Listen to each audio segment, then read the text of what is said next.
Hi మిత్రమా, Bible భాష్యానికి స్వాగతం. Bible అధ్యయనంలో హీబ్రూ పదాలు మనల్ని మరింత ఆధ్యాత్మికతమైనటువంటి గాఢతలోనికి ఆకర్షిస్తాయి. హీబ్రూ పదంలో గుడ్, మంచిది అన్నటువంటి ఈ పదానికి హీబ్రూ భాషలో టోబ్ అన్న పదం వాడబడ్డది. టోబ్ అన్నటువంటి హీబ్రూ పదము దైవిక సద్గుణముల యొక్క లోతైన ఆధ్యాత్మికమైనటువంటి అర్థం కలిగి ఉన్నది.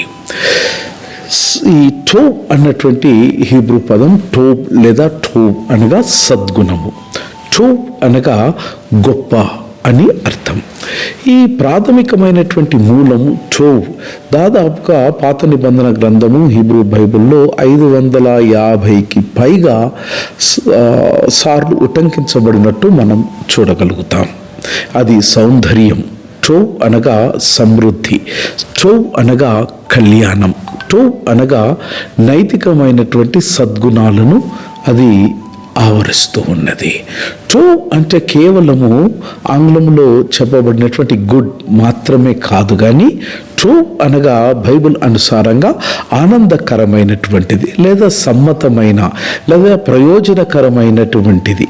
అరామిక్ భాషలో దీనిని టాప్ అని అన్నారు, అకాడియన్లో టాబు అని అన్నారు. సకల ప్రాచీన సెమెటిక్ భాషల్లో ఇది సంక్షేమమును లేదా ఇది ప్రశస్తిని టోబ్ అన్నటువంటి పదం సూచిస్తూ ఉన్నది.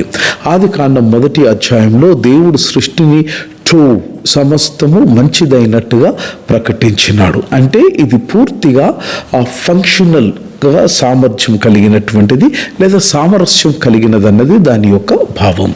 అది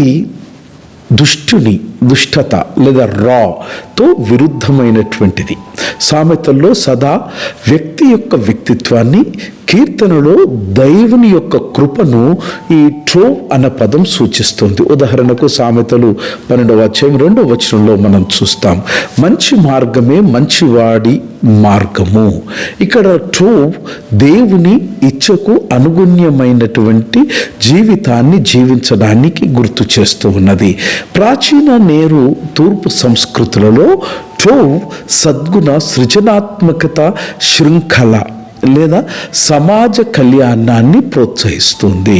ఇది మన జీవితాల్లో దేవుని యొక్క సంకల్పాన్ని అనుగుణంగా ఉండటం, నైతిక సద్గుణాల మార్గమది. దేవుడు నీలో నీ మంచి చూసినాడు అనంటే నైతిక సద్గుణాల మార్గాన్ని దేవుడు నీకు ప్రసాదించినాడు. God bless.